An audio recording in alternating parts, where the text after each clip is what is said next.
Thomas and the Birthday Mail. It was the stormy season on the island of Sodor. All the engines were battling against the bad weather. Thomas was busy delivering supplies and mail in a far part of the island. He really enjoyed going up to High Farm. It was up on a hill right at the end of the line. A little girl called Alice lived there. Alice and Thomas were good friends.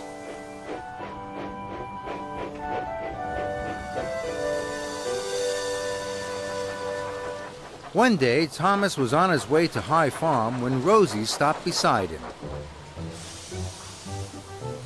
Rosie was a cheerful, chirpy little tank engine. She was always pleased to meet Thomas. She liked him so much that she wanted to be just like him. So she tried to copy him. She tried to whoosh the way he did. She even tried to whistle like Thomas. It made Thomas cross. "Hello, Thomas," puffed Rosie brightly. "What are you doing?" "It's Alice's birthday," chuffed Thomas. "I want to get all her presents up to High Farm in good time." Just then, Harold the helicopter arrived. "Another storm warning, I'm afraid," he shouted. "High winds on the way and heavy rain." Harold warned Thomas not to go up to High Farm. "Heavy rain can cause landslides on that hilly route," he said. And Harold flew away. Thomas didn't want to let Alice down. "High winds don't bother me," he puffed. "Or me," chuffed Rosie. "I'll come as your back engine." But Thomas didn't want Rosie to come. "No, thank you, Rosie," he huffed firmly. "I can do it on my own." And he chuffed quickly away. But Rosie liked Thomas very much, and she wanted to help, so she chuffed naughtily after him. Thomas puffed along the line to High Farm. The sky grew darker and darker. Soon, it was pouring with rain. Thomas's pistons pumped and his boiler bubbled. It was hard work. "Rosie can't follow me now," he thought. "She isn't strong enough." But Thomas was wrong. Rosie's pistons were pumping and her boiler was bubbling right behind him. She whistled cheerfully to Thomas. Thomas was very annoyed. "Bother," he huffed.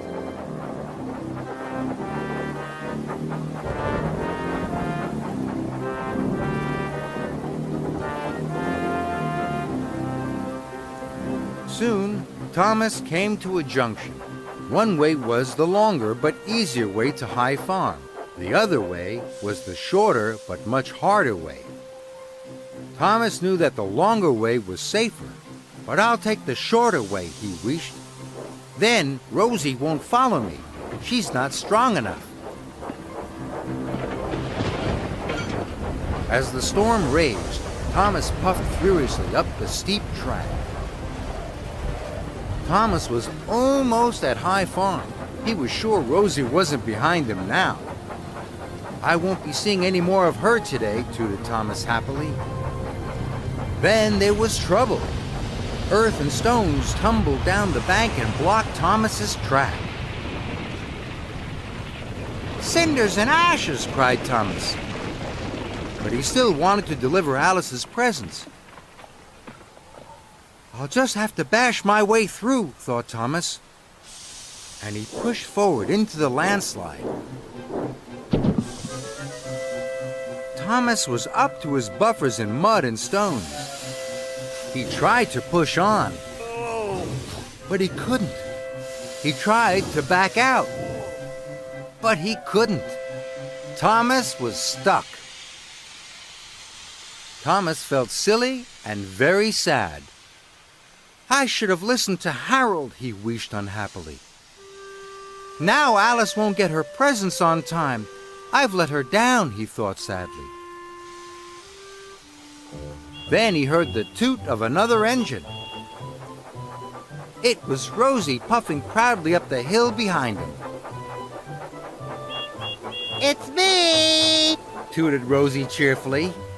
Then she saw Thomas was stuck. Thomas felt very silly. I'll go and get help, chuffed Rosie. Wait a minute, whistled Thomas. Please, will you deliver Alice's presents for me? Rosie was very happy. Of course I will, she puffed. Rosie was soon coupled up to Thomas's freight cars. Then she steamed off to High Farm. Thomas waited for Rosie to come back. He was happy she had followed him after all. Soon Rosie came puffing back down the line. Alice's mother has telephoned for help, Rosie told Thomas. Edward is on his way to pull you out. Then Thomas noticed that Rosie had a passenger on board. It was Alice. She had come to thank Thomas for getting her birthday presents to her. I couldn't have done it without Rosie's help, Thomas puffed. Now we can all celebrate your birthday together. Thomas tooted happily. And so did Rosie.